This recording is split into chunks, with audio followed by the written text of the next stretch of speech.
الحمدللہ نحمدہ ونصلی علی رسولہ الکریم۔ آج میں انشاءاللہ آپ کے سامنے چھٹے پارے کا کچھ خلاصہ اور کچھ تفسیر اور کچھ منتخب آیات پیش کروں گا۔ اللہ تعالیٰ صحیح طرح سے کہنے کی، سننے کی، سمجھنے کی اور عمل کی توفیق عطا فرمائے۔ چھٹے پارے کی جو ابتدا ہوتی ہے، لا يحب اللہ الجہر بالسوء من القول الا من ظلم، اللہ تعالیٰ کو برا کلمہ پسند نہیں ہے، لیکن اگر کسی پہ ظلم ہو تو وہ اپنے دفاع میں ایسی بات کہہ سکتا ہے۔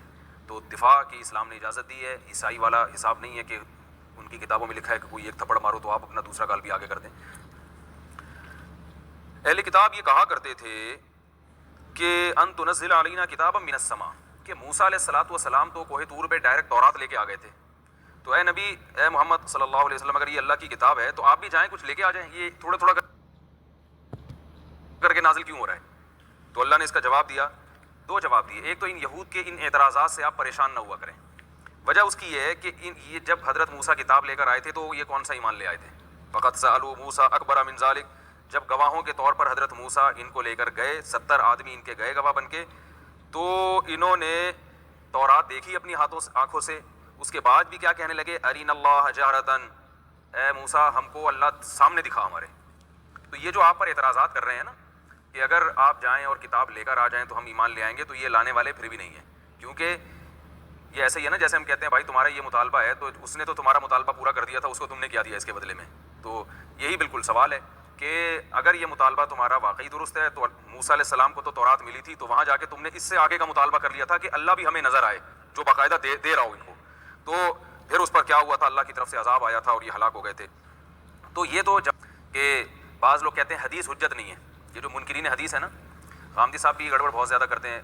وہ کیا کرتے ہیں کہ پورا انہوں نے رسالہ لکھا ہے، میں نے ان کی کتاب پڑھی ہے کہ جی خبر واحد جو ہے اس میں بہت ڈیٹیل بیان کی ہے، اتنی شرطوں کے ساتھ حجت ہے، اور ٹھیک ہے کچھ شرطوں کے ساتھ خبر واحد حجت ہے، یہ تو فقہا بھی مانتے ہیں، انہوں نے کچھ اپنی طرف سے اور بھی لگا دی تاکہ ان کو جب حدیث کو رد کرنا پڑے نا تو وہ رد کر سکیں۔ تو یہ مارکیٹ میں یہ بیماری بہت چل رہی ہے۔ تو یہ اللہ نے یہودیوں کو جو جواب دیا یہ جواب تھا الزامی۔ اب تحقیقی جواب جو دلیل سے جواب ہے وہ یہ ہے، انا اوحینا الیک کما اوحینا الی نوح والنبیین من بعدی، اے نبی ہم نے آپ پر وحی ایسے کی ہے جیسے نوح علیہ السلام اور ان کے بعد جو سینکڑوں نبی آئے ہیں ان پر جو وحی کا انداز تھا آپ پر بھی وحی ایسے نازل ہوئی۔ تو اکیلے ایک موسیٰ تھے جو جا کے تورات لے آئے، ورنہ تو پیغمبروں پر جو نارملی وحی کا طریقہ تھا وہ وہی تھا جو محمد صلی اللہ علیہ وسلم پر ہے۔ فرمایا اوحینا الی ابراہیم و اسماعیل و اسحاق و یعقوب والاسباط، ابراہیم، اسماعیل، اسحاق، یعقوب اور ان کی اولادوں، اور عیسیٰ، ایوب، یونس و ہارون و سلیمان وآتینا داؤد زبورا، تو یہ تمام پیغمبروں پر وحی اسی طرح نازل ہوتی تھی جبریل کے ذریعے۔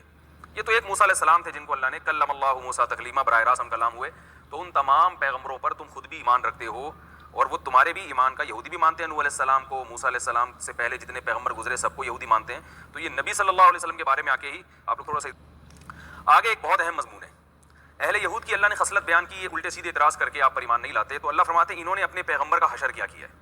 موسیٰ علیہ السلام کے بعد اللہ نے کچھ وقت کے بعد عیسیٰ علیہ السلام کو بھیجا تھا، کتنے سارے معجزات اللہ نے قائم کر دیے ان کے برحق نبی ہونے پر، ان کو بغیر باپ کے پیدا کیا، لیکن پھر اللہ نے ماں کے گود میں ان سے کہلوایا کہ میں اللہ کا نبی ہوں، یہ معجزہ ظاہر کیا۔ پھر ان کے مردے زندہ ہو رہے ہیں اور پرندوں میں پھونک مار رہے ہیں تو وہ پرندہ بن کے اڑ رہا ہے، تو یہ دلائل کی انبار لگا دیے، اور پھر اللہ نے کیا کیا کہ ان کو زندہ آسمانوں پہ اٹھا لیا۔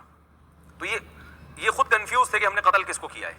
تو اللہ فرماتے ہیں اتنے معجزوں کے بعد بھی حضرت عیسیٰ پہ یہ ایمان نہیں لائے، جس کی وجہ سے ہم نے ان کے دلوں پر مہر لگا دی ہے۔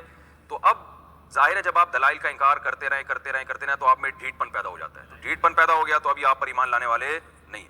تو اب یہاں سے دیکھیے یہ جو سورہ نساء کی آیت نمبر 156 اور 157 اور 158، ان تینوں آیتوں میں اس بات کا تذکرہ اللہ نے کیا کہ حضرت عیسیٰ علیہ السلام کو قتل نہیں کیا گیا بلکہ وہ آسمانوں پہ زندہ اٹھائے گئے ہیں۔ وہ آیتیں کیا تھیں؟ ان آیتوں میں اللہ نے کیا فرمایا تھا؟ یا عیسیٰ انی متوفیک و رافعک الی و مطہرک، اے عیسیٰ میں تجھے وصول کرنے والا ہوں، تجھے اپنی طرف اٹھانے والا ہوں اور کافروں سے بچانے والا ہوں۔ تو بچانا جبھی تو ممکن ہے کہ جب اللہ نے اپنی طرف اٹھا لیا، اور قتل سے اللہ نے ان کو بچا لیا۔ تو موت دینے کے معنی میں متوفیکہ یہاں استعمال نہیں ہوا ہے، اس لیے کہ جب آپ کسی کو کسی سے بچانے کی بات کرتے ہیں تو وفات دے کے نہیں بچایا جاتا، یہ کامن سینس کی بات ہے جی۔ اب اللہ نے قرآن میں کیا فرمایا؟ انی متوفیک و رافعک الی، میں آپ کو وصول کروں گا اور اپنی طرف اٹھا لوں گا اور کافروں سے بچا لوں گا۔ اب آپ بتائیں اگر وفات ہی دینا ہوتی تو کافروں سے بچایا پھر؟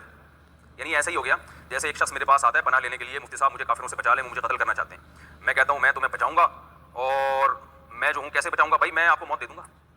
تو اگلا کہے گا پھر بچانا کیا ہوا ہے بھائی؟ تو میں کہوں بس میں اس طرح سے بچاؤں گا کہ وہ تمہیں قتل نہیں کر سکتے۔ تو آپ کہیں گے بھائی جب وہ قتل کریں یا آپ مارو، بات تو ایک ہی ہے نا۔ تو اس پورے سیاق و سباق سے ذرا سا بھی کوئی آدمی اگر کچھ بالکل نیوٹرل ہو کے قرآن کا ترجمہ پڑھے گا تو صاف پتہ چلے گا کہ اس سے کیا مراد ہے آسمانوں پہ اٹھانا. یہاں رفعت سے مراد درجے کی بلندی نہیں ہے بلکہ رافعوک الیہ سے مراد کیا اپنی طرف اٹھانا. اور ویسے بھی حدیث کی قرآن کی وہ تشریح کی جائے گی جو حدیث سے میچ کر رہی ہو. صحیح ہے بخاری کی حدیث بالکل واضح ہے. رسول اللہ صلی اللہ علیہ وسلم نے فرمایا, حضرت ابو ہریرہ فرماتے ہیں لیوشکن ان ینزل فیکم ابن مریم حکما وعدلا, ضرور بھی ضرور تم پر عیسیٰ ابن مریم آسمان سے نازل ہوں گے حاکم بن کے جو فیصلے کریں گے اور عادل ہوں گے. فیقتل الخنزیر, وہ خنزیر کو قتل کریں گے. ویکسر الصلیب, اور جو عیسائیوں کا صلیب کا نشان ہے اس کو توڑ دیں گے, شرک کا خاتمہ کر دیں گے. ویضع الجزیہ, جزیہ کے سسٹم کو ختم کر دیں گے. تو حضرت ابو ہریرہ پھر اس حدیث کی تائید کے لیے یہ جو اگلی آیتیں میں انشاءاللہ بھی تلاوت کروں گا وہ آیتیں بھی قرآن کی پیش کرتے ہیں کہ اس سے بھی سب پتہ چلتا ہے کہ حضرت عیسیٰ علیہ السلام آسمانوں پر زندہ ہے. اور اجماع بذات خود ایک دلیل ہوتی ہے. قرآن مجید میں اللہ کا ارشاد ہے وَمَن يَتَّبِعْ غَيْرَ سَبِيلِ الْمُؤْمِنِينَ نُوَلِّهِ مَا تَوَلَّىٰ, جو مومنین کے راستے کو چھوڑ کر کسی اور راستے پر چلے گا, جہاں جا رہے ہم جانے دیں گے اور بالآخر اسے جہنم میں داخل کر دیں گے. تو اللہ نے مومنین کے راستے کو صحیح راستہ قرار دیا ہے. تو پوری امت قرآن کی ایک تشریح کر رہی ہے اور آپ ایک الگ تشریح کر رہے ہیں, تو آپ بھی مومنین کے راستے سے ہٹ کر چل رہے ہیں جو خود قرآن کے خلاف ہے. تو اجماع جو ہے بذات خود ایک مضبوط دلیل ہے. دیکھیے اس قرآن کا قرآن ہونا ہمیں اجماع سے پتہ چلتا ہے, قرآن سے نہیں پتہ چلتا. کوئی چیز اپنے اوپر خود دلیل نہیں ہوتی ہے. دیکھیں ایک آدمی کہتا ہے کہ میں سچا ہوں, عدالت پوچھا آپ کے پاس کیا دلیل ہے, میں کہوں میں یہی دلیل ہے کہ میں خود کہہ رہا ہوں کہ اپنے منہ سے کہ میں سچا ہوں, تو یہ تو دلیل نہیں ہوتی. آپ کے علاوہ کوئی دلیل ہوگی. تو قرآن تو کہہ رہا ہے اس میں کوئی شک نہیں ہے, لیکن قرآن کے اس دعوے پر کیا دلیل ہے کہ یہ اللہ کا کلام ہے, کہ اللہ نے کہا بھی ہے کہ اس میں کوئی شک نہیں ہے. تو اس دعوے کی دلیل یہ ہے, اور اس کی خاص طور پر اس کی کیا دلیل ہے کہ یہ وہی قرآن ہے جو محمد صلی اللہ علیہ وسلم پہ نازل ہوا. تو اس کی دلیل یہ کہ پوری امت کے جو علماء صلحاء ہیں وہ اس پر جمع ہیں. اور اجماع میں یاد رکھیے امت کے علماء صلحاء, علماء بلکہ داخل ہوتے ہیں. عام آدمی کوئی بھی اٹھ کے دعویٰ کرے وہ اجماع کے خلاف نہیں ہوتا. جیسے آج کوئی اٹھ کے کیا میں نہیں مانتا اس قرآن کو, اب ہم کہیں اس پر تو اجماع کہہ رہے ہیں, اجماع کہاں سے ہو گیا, جب میں نہیں مان رہا تو اجماع کہاں سے ہو گیا. تو ایک دفعہ جب اجماع ہو جائے تو بعد والے کا اختلاف کرنا وہ معتبر نہیں ہوتا. ایک دفعہ میں نے مسئلہ بیان کیا کہ رکوع کے بعد جب ہم کھڑے ہوتے ہیں تو ہاتھ چھوڑ کر کھڑا ہونا, اس پر امت کا صدیوں سے اجماع رہا ہے, عملی تواتر رہا ہے. تو ایک صاحب نے کہا وہ فلاں مسلک کے لوگ تو نہیں مانتے کہ ہاتھ چھوڑ کے کھڑے ہونا چاہیے, تو اجماع کہاں سے ہو گیا. تو میں نے کہا ایک دفعہ جب ہو گیا تو اب بعد میں اگر کوئی مسلک اس سے اختلاف کرے گا تو وہ اجماع کے خلاف ہوگا, اس سے اجماع ختم نہیں ہوتا ایک دفعہ. جیسے عورتوں اور مردوں کی نماز میں جو فرق بیان کیا جاتا ہے, صدیوں تک امت میں یہ قول رہا ہے کہ عورت سمٹ کے نماز پڑھے گی. اب آپ کہیں کہ شیخ بن باز اس کو نہیں مانتے, شیخ صالح العثیمین اس کو نہیں مانتے, فلاں علماء نہیں مانتے, فلاں مسلک نہیں مانتے, تو بھائی ان کے خلاف اجماع کو بطور حجت کے پیش کیا جائے گا کہ اب آپ نہیں مانتے, آپ کے نہ ماننے سے کچھ نہیں ہوتا. کیونکہ ایک دفعہ جب اجماع ہو گیا تو صحیح حدیث ہے لا تجتمع امتی علی ضلالہ, میری امت کبھی گمراہی پہ جمع نہیں ہو سکتی. تو لہٰذا وہ 41 والے قول اور 16 رکعتوں والے قول کیا ہو گئے تھے, کل عدم, کیونکہ امت گمراہی پہ جمع نہیں ہو سکتی.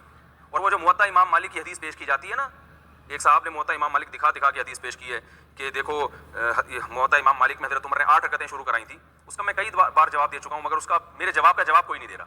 وہ حدیث مضطرب ہے, کیونکہ محمد ابن یوسف جن صحابی سے 8 رکعتیں نقل کرتے ہیں, یہی محمد ابن یوسف بہقی میں 20 رکعتیں نقل کر رہے ہیں, اور ایک جگہ 11 رکعتیں نقل کر رہے ہیں, 13 رکعتیں نقل کر رہے ہیں. تو اس لیے علامہ ابن حجر رحمۃ اللہ علیہ جیسے جو علم حدیث کے ماہر تھے, انہوں نے کہا کہ یہ محمد ابن یوسف کا بیان قابل اعتبار نہیں ہے, اور اضطراب کی وجہ سے اس حدیث سے دلیل پکڑنا درست نہیں ہے. اور اگر آپ کہتے ہیں جو موطا امام مالک میں کوئی حدیث ضعیف ہو ہی نہیں سکتی, تو پھر موطا امام مالک ہی میں یزید ابن رومان سے 20 رکعتیں بھی ثابت ہیں, اور وہ مرسل حدیث ہے. مرسل کا مطلب ہوتا ہے راوی اپنے اوپر کا نام, راوی کا نام حذف کر کے ڈائریکٹ حضرت عمر کی طرف منسوب کر رہا ہے. تو اس کے بارے میں اعلیٰ علماء کہتے ہیں کہ مرسل حدیث اس لیے یہاں قابل حجت ہے کہ یہ شہرت کی بنا پر انہوں نے یہ بات نقل کی ہے, کیونکہ حضرت عمر نے جب 20 شروع کی نا تو پورے عالم اسلام میں 20 ہو رہی تھی. کہ اجماع امت سے ثابت ہے کہ حضرت عیسیٰ علیہ السلام آسمانوں پہ زندہ ہیں. صحیح بخاری میں حضرت ابو ہریرہ فرماتے ہیں کہ حضرت عیسیٰ قرب قیامت, اچھا یہ تو عیسائی بھی مانتے ہیں, تورات اور انجیل میں بھی یہ بات ہے کہ حضرت عیسیٰ قرب قیامت میں آئیں گے, عیسائی بھی مانتے ہیں. بس فرق یہ ہے کہ عیسائی کہتے ہیں آپ پر موت ہوئی پھر اوپر گئے تاکہ وہ کفارہ بن گیا, اور اسلام کہتا ہے آپ پر موت واقع نہیں ہوئی ہے. تو یہ عیسائیت اور یہودیت میں, عیسائیت میں اور اسلام میں یہ چیز کامن ہے, مشترک ہے. یہ بعض کہتے ہیں اصل میں یہ عیسائیت سے آئی ہوگی یہ چیز نا, مسلمانوں میں وہیں سے لی ہوگی. یہ ہمارے یہ متفقون علیہ اہل سنت والجماعت کا عقیدہ ہے کہ حضرت عیسیٰ پر موت واقع نہیں ہوئی ہے, قرب قیامت میں آئیں گے, اور قرآن کی صاف آیات ہیں بل رفعہ اللہ الیہ, بلکہ اللہ نے ان کو اپنی طرف اٹھا لیا, وکان اللہ عزیزا حکیما, اور یہ بھی دلیل ہے اللہ زبردست غالب ہے. دیکھو جب کوئی اچھمبے کا کام ہوتا ہے تو پھر اپنی طاقت اور قوت کا اظہار کیا جاتا ہے. کہ تمہیں اشکال ہوگا اللہ ایک زندہ انسان کو تو نے آسمان پہ اٹھا کے کیسے زندہ رکھا ہوا ہے, تو اللہ نے بتا دیا عزیز میں غالب ہوں, سب کچھ کر سکتا ہوں.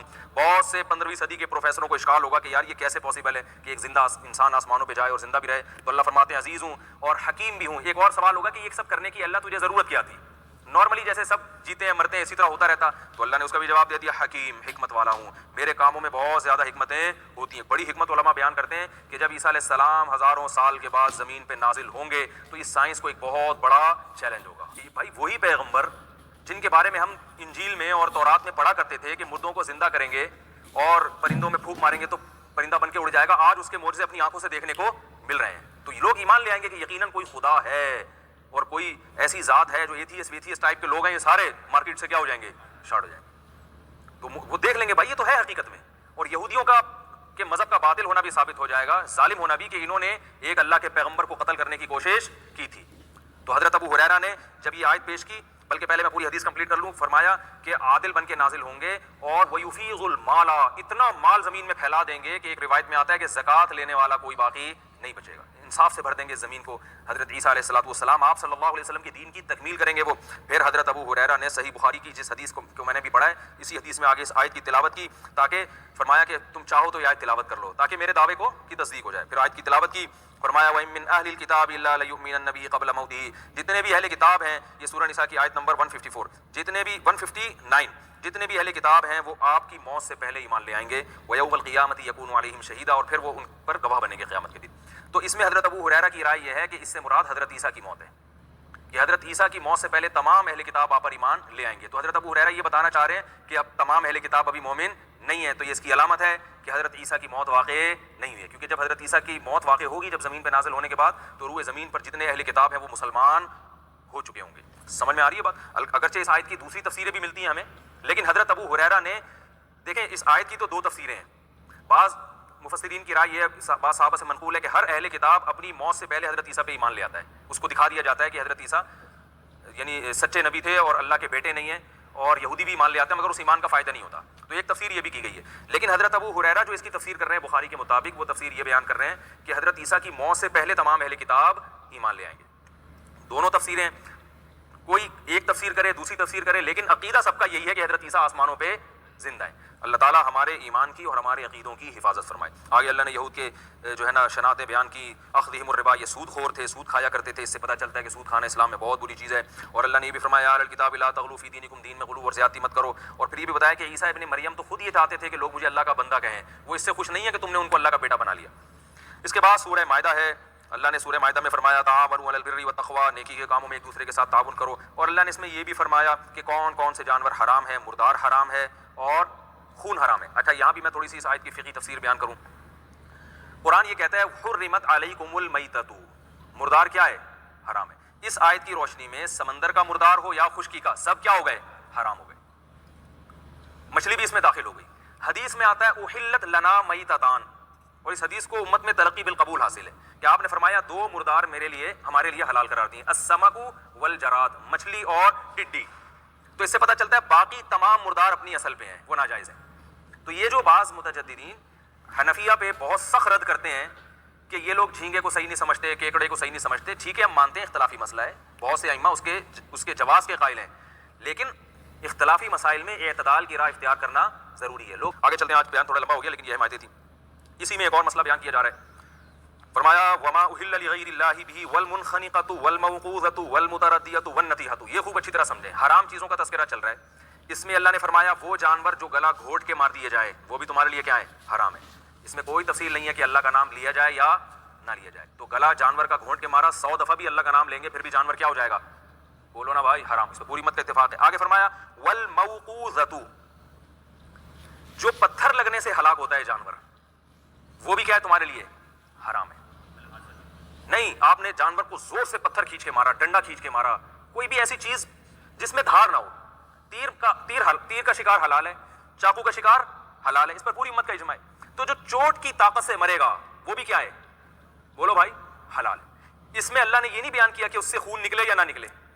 مثال کے طور پر آپ کسی جانور کو پتھر مارتے ہو بہت زور سے, اتنا زور سے کہ وہ پتھر لگنے سے اس کی بلیڈنگ شروع ہو جاتی ہے, تو پوری امت کا اجماع ہے کہ وہ جانور حلال نہیں ہوتا, چاہے بسم اللہ پڑھ کے مارا ہو. اسی بیس پہ ہم کہتے ہیں کہ گولی میں اگر آگے نوک نہیں ہے, دھار نہیں ہے تیر کی طرح کی, تو اس کا شکار بھی جائز نہیں ہے. اب بہت سے حضرات گولی کے شکار کو حلال کہتے ہیں اور دلیل یہ دیتے ہیں کہ وہ گھس جاتی ہے اور وہ کیا کرتی ہے, خون بہا دیتی ہے, جیسے تیر خون بہا دیتا ہے. تو تیر کے خون بہانے میں اور گولی کے خون بہانے میں فرق ہے. گولی اپنی پھینک کی طاقت کی وجہ سے خون بہاتی ہے، دھار کی وجہ سے نہیں، جبکہ چاقو اور یہ جو تیر ہے یہ اپنی کٹ کرنے کی جو صلاحیت ہے نا، دھار، اس دھار کی وجہ سے خون بہاتی ہے. تو اس لیے گولی پتھر کے حکم میں ہے. پتھر ہاتھ سے اگر زور سے مارو تو سب کہتے ہیں اس کا شکار حرام ہے، چاہے اس میں خون نکل جائے. تو وہ ہاتھ میں پاور نہیں ہے، آپ نے اس کے لیے ایک بندوق کا استعمال شروع کر دیا، بندوق کی طاقت سے آپ نے اس کو پھینک دیا. تو پھینکنا ہلکی اسپیڈ سے ہو یا زیادہ اسپیڈ سے، اس سے حلال و حرام ہونے پر کوئی فرق نہیں پڑتا. تو اس لیے بندوق کا جو شکار ہے وہ بھی ہمارے نزدیک حلال نہیں ہے اسی آیت کی روشنی میں، کیونکہ وہ کیا ہے، موقوذہ میں شامل ہے. وقص کہتے ہیں پھینکنا، ہاتھ سے پھینکے یا گولی سے پھینکے، چونکہ اس میں دھار نہیں ہے. ہاں کوئی ایسی بندوق ہو، ایسی گولی ہو جس میں آگے بالکل تیز نوک ہو کہ وہ نوک کی وجہ سے اگر آپ ہاتھ سے بھی اس کو کسی چیز کو کاٹنا چاہیں تو کٹ جائے. تو یہ جو چھٹا پارہ ہے اس کی چونکہ ذرا لمبی تفسیر تھی اس لیے اس میں ضرور کروں گا. چھٹے پارے کی سورہ مائدہ کی جو آیت نمبر 17 ہے، لقد کفر الذین قالوا ان اللہ هو المسیح ابن مریم. چونکہ اس میں اہل کتاب سے بہت زیادہ خطاب ہے، اللہ فرماتے ہیں وہ لوگ کافر ہو گئے جنہوں نے کہا کہ مسیح اور اللہ اور مسیح ابن مریم ایک ہی ہیں. یہود و نصارہ میں نا بعض کہتے تھے کہ یہ اللہ اور مسیح ایک ہی ہیں، یہود میں تو نہیں، عیسائیوں میں، اور کچھ ان کو اللہ کا بیٹا کہتے تھے. تو اللہ نے فرمایا من یملک من اللہ شیئا ان اراد ان یہلک المسیح ابن مریم. بتاؤ اللہ اگر مسیح ابن مریم کو ہلاک کرنا چاہے اور ان کی ماں کو اور زمین میں جتنی مخلوق ہے سب کو، تو کون بچا سکتا ہے؟ تو اس سے پتہ چلتا ہے اللہ کے ساتھ الوہیت میں کوئی شریک نہیں ہے. یہود و نصارہ یہ بھی کہتے ہیں کہ ہم اللہ کے بیٹے، اس کے محبوب ہیں، ہمیں کچھ بھی نہیں ہوگا، ہم جو ہے نا لاڈلے ہیں اللہ کے. تو اللہ نے فرمایا فَلِمَ يُعَذِّبُكُم بِذُنُوبِكُم. اگر تم اللہ کے لاڈلے ہو تو اللہ تمہیں گناہوں پہ عذاب کیوں دیتا ہے؟ تو اللہ کا لاڈلا کوئی بھی نہیں ہوتا. بل انتم بشر ممن خلق. جو اللہ نے دیگر مخلوق پیدا کی ہے تم بھی اسی طرح کی ایک بشر ہو، اسی طرح کے بشر ہو. آج بھی مسلمانوں میں یہ بیماری ہے، ہم سید ہیں، ہم فلانی قوم کے ہیں، ہم فلانے بزرگ کے ہیں، تو ہمارے فلانے دادکے جو ہے نا وہ فلاں قوم کے ہیں، تو ہماری تو ویسی بخشش ہو جائے گی. تو ایسا کچھ بھی نہیں ہو رہا. تو بخشش کے لیے سب سے پہلے کیا چاہیے؟ عمل چاہیے. وَإِذْ قَالَ مُوسَىٰ لِقَوْمِهِ يَا قَوْمِ اذْكُرُوا نِعْمَةَ اللَّهِ عَلَيْكُمْ إِذْ جَعَلَ فِيكُمْ أَنْبِيَاءَ وَجَعَلَكُمْ مُلُوكًا. حضرت موسیٰ علیہ السلام نے اپنی قوم کو بتایا کہ اللہ نے تم پر اتنے انعامات کیے ہیں. اب دیکھیں اللہ نے فرعون کو بھی غرق کر دیا، اور اللہ تعالیٰ نے بہت سارے جو ہے وہ تم پر احسانات کیے. سارے کام اللہ نے ہی کر دیے، تو اب خود بھی کچھ کرو. تو وہ جو ارض مقدس ہے نا فلسطین کی، جہاں سے تمہارے باپ دادا کو نکالا گیا تھا، اب تم جہاد کر کے اس جگہ پہ خود قبضہ، اب تمہیں لڑنا ہے. اب تمہارے اندر اتنی طاقت آ گئی ہے، اب ساری مدد آسمان سے نہیں آئے گی، اب خود کرنا پڑے گا. تو پھر موسیٰ علیہ السلام نے کہا ادخلوا الارض المقدسۃ التي كتب اللہ لکم. مقدس سرزمین میں داخل ہو جاؤ تو اللہ نے تمہارے لیے لکھ دی ہے، بس جاؤ گے لڑائی کرو گے فتح کرے گا، فتح ہو جائے گی، تمہیں فتح مل جائے گی. تو انہوں نے کیا کیا، بنی اسرائیل نے نا 2-3 مخبر بھیجے کہ پہلے انکوائری کر کے آؤ وہ قوم ایسی ہے کہ ایسا تو نہیں موٹے موٹے لمبے لمبے سے لوگ ہوں اور طاقتور ہوں، ہمیں لینے کے دینے نہ پڑ جائیں. تو 2-3 جو ہے انہوں نے مخبر بھیجے، انہوں نے آ کے بتایا بھائی وہ تو بڑے لمبے تڑنگے لوگ ہیں اور طاقتور لوگ ہیں، تو یہ اتنا آسان نہیں ہے جتنا آپ سمجھ رہے ہیں. اب یہ نہیں دیکھ رہے بھائی پیغمبر نے جو کچھ کہا وہ تو وہی کے ذریعے کہا نا. پیغمبر کہہ رہے ہیں تم جاؤ گے فتح ہو جائے گی، ہاں گارنٹی دے رہے ہیں، لیکن نہیں، کیونکہ غلام رہے نا اتنا عرصہ، جو اتنا عرصہ جیسے ہم لوگ بھی انگریزوں کے غلام رہے نا بہت عرصہ، تو اب ہماری سوچ اوپر جاتی نہیں.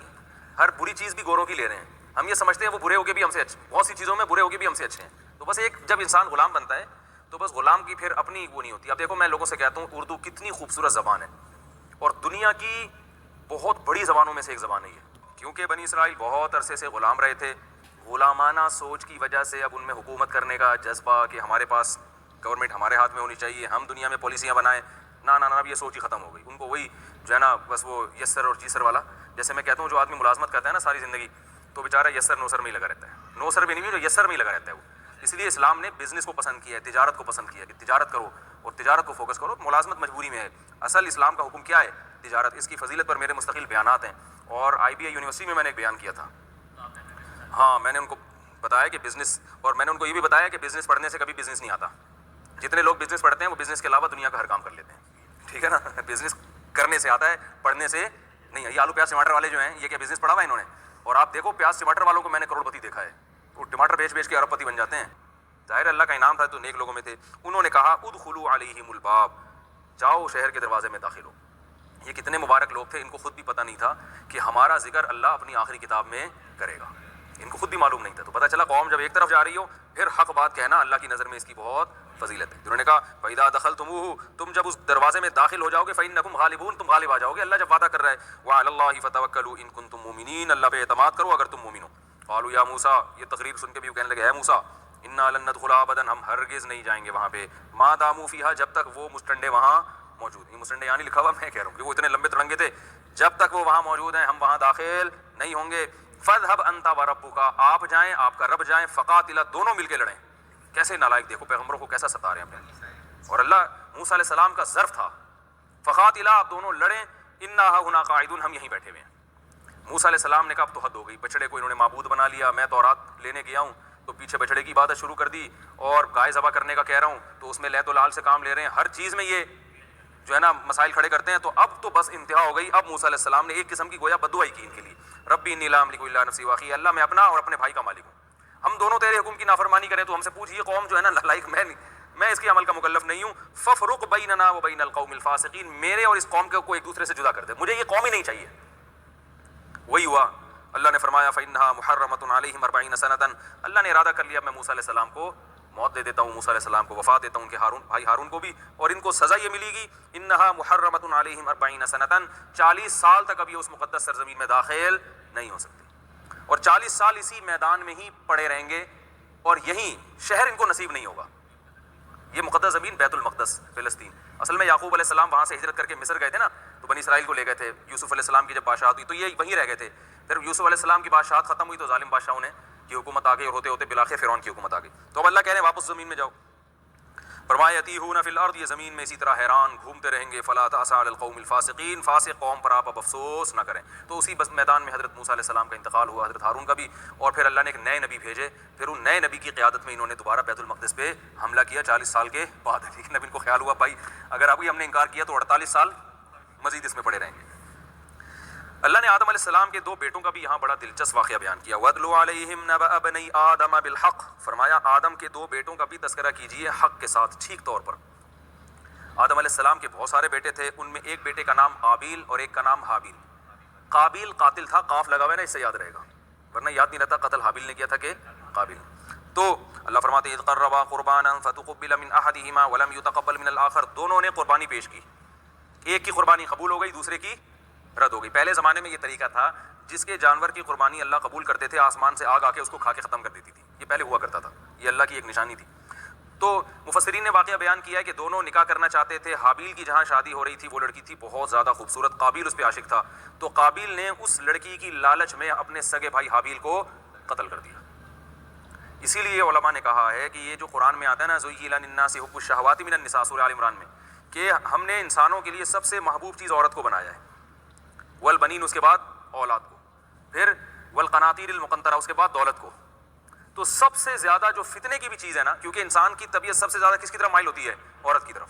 یہاں کے بڑے بڑے لوگ ڈھیر ہو جاتے ہیں تو اس لیے, لیکن ام للانسان ما تمنا, دوسری طرف اللہ نے یہ بھی فرمایا ہر وہ چیز جس کی تم تمنا کرو گے وہ تمہیں ملے گی نہیں, کیونکہ یہ دنیا ہے, یہ جنت نہیں. تو اب یہ نہیں کہ آپ کو جہاں بھی عشق ہو گیا تو اب آپ کو مجھے تو ملنی ہے, یہ ایسا نہیں ہوتا بھائی. یہ دنیا ہے, یہ جنت نہیں ہے. کچھ چیزیں مل جائیں گی, کچھ نہیں ملیں گی, کچھ صبر کرنا پڑے گا. تو نیک لوگ کیا کرتے ہیں, سب سے پہلے نظر کی حفاظت کرتے ہیں تاکہ عشق معاشقے کی نوبت ہی نہ آئے. عشق معاشقے کی نوبت آئے گی پھر پتہ نہیں وہ ملے نہ ملے, کیونکہ لوگ کہتے ہیں نا دل کا تو کوئی کنٹرول تو ہے نہیں, وہ کسی پہ بھی لٹو ہو سکتا ہے. آپ کی دکان پکوڑوں کی, یہ لٹو ہو گیا ایسی لڑکی پہ جس کے ابا کی کاروبار کروڑوں کا, تو آپ لٹو ہو, وہ تھوڑی لٹو ہوں گے آپ کے اوپر, ٹھیک ہے نا, وہ تھوڑی لٹو ہوں گے, ان کو آپ پسند نہیں آ رہے. تو نظر کی جو حفاظت کرتا ہے اس کے دل کیا رہتا ہے, پاکیزہ, وہ اس قسم کی آزمائشوں میں نہیں پڑتا. اور جو نظر کی حفاظت نہیں کرتا وہ ڈپریشن کا مریض بنتا ہے, وہ پاگل ہو جاتا ہے, جیسے ہو رہے ہیں خودکشیاں ہو رہی ہیں, لڑکیاں بھی اور لڑکے بھی.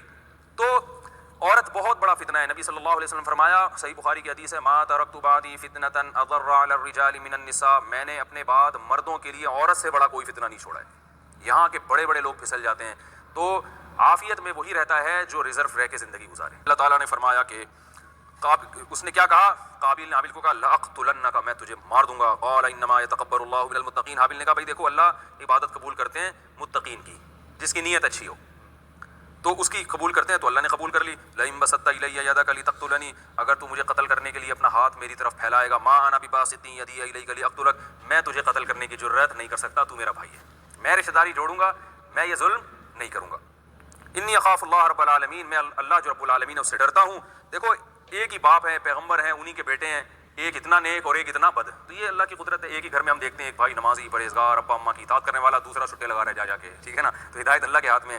تو ما انا بباسط یدی الیک لیقتلک، میں اپنا ہاتھ نہیں پھیلاؤں گا، انی ارید ان تبوء باسمی و اسمک فتکون من اصحاب النار، تو اگر مجھے قتل کر دے گا تو یہ میرا گناہ بھی تیرے سر پہ ہوگا اور تو جہنم کی آگ میں جائے گا، میں تیری وجہ سے اپنے آپ کو برائی میں کیوں ڈالوں؟ وذلک جزاء الظالمین فطوعت له نفسه قتل اخیہ، اللہ فرماتے ہیں تقریر سن کے بھی بھائی کو ترس نہ آیا اور اس کے دل نے اپنے بھائی کے قتل کو اس کی نظر میں مزین کر دیا کہ یار اس کو راستے سے ہٹاؤ، فقتلہ، اور قابیل نے حابیل کو قتل کر دیا، فاصبح من الخاسرین، ہمیشہ کے لیے خسارے والوں میں سے ہو گیا۔ نبی صلی اللہ علیہ وسلم فرمایا کیونکہ دیکھیں دنیا میں پہلی دفعہ جرم ہونا مشکل ہوتا ہے، جب ایک جرم ہو جائے نا تو دوسرے کو شے ملتی ہے، تو چونکہ اس نے قتل کی بنیاد رکھ دی اب اس کے بعد شروع ہو گیا قتل دنیا میں، جس کا کوئی مفاد ہوتا وہ کہتے ہیں قابیل نے بھی تو کیا تھا نا، تو اس کو کیا ہو گیا تھا، وہ بھی تو زندہ رہا نا بعد میں، تو ہم بھی کر لیں گے۔ اللہ نبی صلی اللہ علیہ وسلم فرمایا دنیا میں قیامت تک جتنے قتل ہوتے رہیں گے ہر قتل میں کچھ حصہ قابیل کے کھاتے میں جائے گا کہ تو نے بنیاد رکھی تھی۔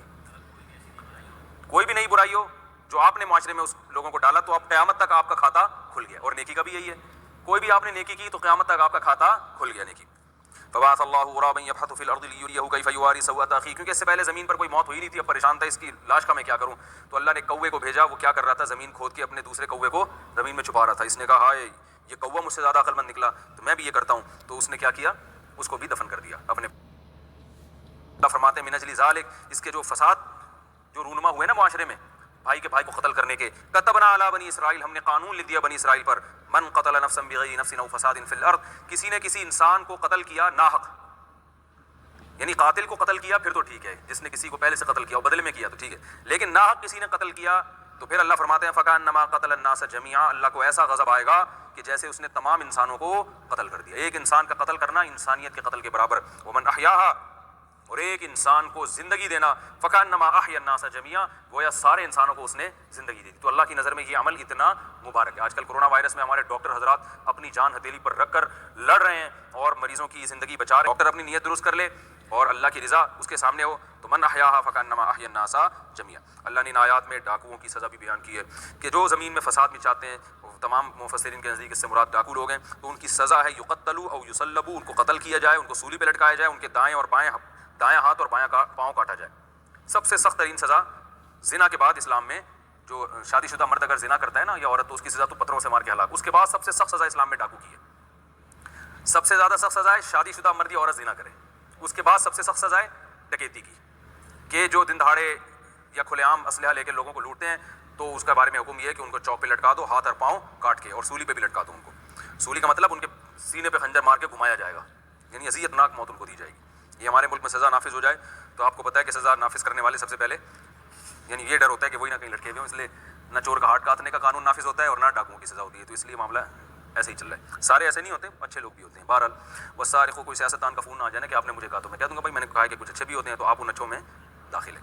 اللہ نے فرمایا والسارق والسارقۃ فاقطعوا ایدیہما جزاء بما کسبا نکالا من اللہ، چوری کرنے والا مرد اور چوری کرنے والی عورت کے بھی کا ہاتھ کاٹ ڈالو۔ یہ ایک ایسی سزا ہے جو غیر مسلموں کو سمجھ میں نہیں آتی کہ یار ایک آدمی نے چوری کی ہے، پیسے چرائے ہیں نا، 5,000 چرا لیے، 10,000، ہاتھ کروڑوں روپے کا، آپ اس کا ہاتھ کاٹ رہے ہو، تو یہ ان کی سمجھ میں نہیں آتا۔ تو اللہ کا قانون ہے، سمجھ میں آئے نہ آئے فالو کرنا۔ یہ ہاتھ بنایا کس نے بھائی؟ اللہ نے بنایا۔ تو دیکھیں کچھ حکمتیں ایسی ہوتی ہیں جو اول نظر میں سمجھ میں نہیں آتی۔ چوری کرنے والے کے اس جرم کو دیکھا جا رہا ہوتا ہے اس نے 20,000 روپے چرائے اور ہاتھ کروڑوں کا کٹ رہا ہے، اللہ یہ دیکھتے ہیں کہ جو 20,000 چرا رہا ہے نا، چوری ایک ایسی چیز ہے انتہائی سہولت کے ساتھ، آپ کو بہت گناہ میں سہولت کے ساتھ چسکے بہت زیادہ ہوں، وہ گناہ آسانی سے چھوٹتا نہیں ہے، وہ گناہ اتنی آسانی سے نہیں چھوٹتا، اس میں انسان توبہ کر کے پھر دوبارہ کرتا ہے کیونکہ سہولت بہت ہے اور پروفٹ۔ بھیک مانگنے والا سارا دن بیٹھ کے گھماتا رہے گا، دے دو دے دو، کیا 50 روپے 100 روپے ملیں گے اس کو۔ چوری کرنے والا کیا کرتا ہے؟ آپ کی پینٹ میں ہاتھ ڈالا، نکالا اپنی پینٹ میں، گھر جا کے بس گننے کی ٹینشن ہے کہ کتنے آئے، چھکا کتنے کا لگا، کتنے کا لگا، پھر باہر نکلا، کیونکہ چوری کے مواقع انسان کے پاس اتنے زیادہ ہوتے ہیں کہ اس کو 100% کنٹرول کرنا ممکن نہیں ہے۔ تو اس لیے اسلام نے حکم دیا، دیکھیں ہم ظاہر کے مکلف ہیں نا، 100 میں ایسے لوگ بھی ہوتے ہیں جو پکی توبہ کر لیں، لیکن اسلام نے کیا کہ قانون اکثریت کو دیکھ کے بنایا جاتا ہے، 2-4 کو دیکھ کے نہیں بنایا جاتا۔ تو اللہ نے حکم دیا کہ بھائی یہ جس نے یہ کام کیا ہے نا، گواہوں سے ثابت ہو جائے تو اس کا ہاتھ کیا کر دو، کاٹ دو۔ جیسے ڈاکو اگر بندوق سے موبائل چھینتے ہوئے پکڑا جائے، موبائل 1 لاکھ کا ہے اور ڈاکو جو انسان ہے وہ تو کروڑوں روپے کا ہے، لیکن اللہ نے حکم دیا اس کو چوک پہ لٹکا کے مار دو، یہ حکم دیا نا, وہاں بھی اشکال ہوتا ہے یار یہ 1 لاکھ کا موبائل چوری نہیں چھین رہا ہے گن پوائنٹ پہ, اور آپ اس کو لٹکا رہے ہیں, بھائی فساد مچا رہے ہیں زمین میں. یہ تو 1 لاکھ کا 1 کروڑ کا بھی ہو سکتا تھا, اور وہ جان جو ہے 1 لاکھ 10 ہزار کی خاطر جو پتہ نہیں کتنے بندوں کو مار چکا ہوگا اور آئندہ کتنوں کو مارے گا. تو آپ یہ نہیں دیکھیں کہ کتنی ویلیو کی چیز خرید رہا ہے, یہ دیکھیں زمین میں اس کی وجہ سے فساد کتنا ہو رہا ہے, اس لیے اس کو مارو, قتل کرو اس کو. آپ نہ کریں, گورنمنٹ کرے گی. تو اس لیے اسلام نے لوگوں کے جان اور مال کی حفاظت کے لیے قانون بنایا, بھائی ڈاکو پکڑا جائے اڑا دو, کوئی پتھر سے نہ مرے میرے دیوانے کو, بم کا زمانہ ہے اڑا دو سالے کو. ٹھیک ہے, پرانے زمانے میں لیلا کہتی تھی نا کہ میرا دیوانہ ہے, اب لوگ اس کو پتھر سے مار رہے ہو, تو وہ پرانے زمانے کی لیلا تھی, اس کو حالات کا ادراک نہیں تھا. آج کے زمانے کی لیلا کہتی ہے بھائی یہ مجھے بلا وجہ تنگ کر رہا ہے, تو صحیح نا, پتھر سے مارنے کی ضرورت نہیں ہے, یا تو میری شادی کرا دو, ورنہ خامخواہ کی ٹینشن ہے بلا وجہ کی, کوئی پتھر سے نہ مارے میرے دیوانے کو, بم کا زمانہ ہے اڑا دو سالے کو. آج کل ٹائم نہیں ہے, تو کہہ رہے ہیں صحیح بات ہے, ٹھیک ہے نا. تو اس لیے اللہ نے حکومت کے ذمہ لگایا کہ بھائی ڈاکو کو بھی قتل کیا جائے اور اس میں معاف کرنے کی اجازت نہیں ہے, اور چور کا ہاتھ کاٹا جائے. تو یہ اسلام کی غیرت ہے کہ وہ لوگوں کے مال اور جان کی حفاظت کرتا ہے. جہاں یہ قانون نہیں ہے وہاں چوریاں ہوتی ہیں. ابھی میں تھا نا, میں ملک کا نام نہیں بتاؤں گا, گوروں ہی کے کسی ملک تھا, یہ لاک ڈاؤن کی وجہ سے جب تھوڑی سی غذائی قلت میں وہی ہے نا, دھڑا دھڑ چوریاں شروع ہوئیں. صورت میں اللہ تعالیٰ نے یہود و نصارہ کے بعض علماء لوگوں کا مال ناحق طرح سے کھایا کرتے تھے, اس سے عمل سے بھی منع کیا ہے. غلط مسائل بتا کے لوگوں سے ہدیے نذرانے لیا کرتے تھے. اللہ نے فرمایا بہت سے ان میں ایسے ہیں جو لوگوں کا مال ناحق طریقے سے کھاتے ہیں. اور پھر اس صورت کے آخر میں اللہ تعالیٰ نے دوبارہ اہل کتاب کو کہا کہ نہ تو مسیح اللہ تعالیٰ کے بیٹے ہیں اور نہ وہ 3 میں سے ایک ہیں. یہ فرمایا کہ مل مسیح ابن مریم اللہ رسول, مسیح ابن مریم تو اللہ کے رسول ہیں. امہ صدیقہ, ان کی ماں ایک پاکیزہ اور سچی عورت تھی. کانا یا کلان طعام, بیٹا بھی کھانا کھاتا تھا, ماں بھی کھانا کھاتی تھی. تو جو کھانے کا محتاج ہوتا ہے وہ معبود نہیں ہو سکتا. پھر اللہ نے آخر میں اہل کتاب کو کہا لا تغلوا فی دینکم غیر الحق, اے ایمان والو, اے اہل کتاب, تم لوگ دین میں غلو اور زیادتی مت کرو. حضرت عیسیٰ کی حیثیت کو ان کی حیثیت سے زیادہ مت بڑھاؤ. آج ہماری امت میں بھی ایسا ہوتا ہے, بعض لوگوں نے آپ صلی اللہ علیہ وسلم کی حیثیت کو اللہ کے برابر لانے کی کوشش کی, قریب تو پہنچا دیا ہے. تو غلو کسی بھی صورت میں جائز نہیں ہے. اللہ تعالیٰ عمل کی توفیق عطا فرمائے. وما علینا الا البلاغ.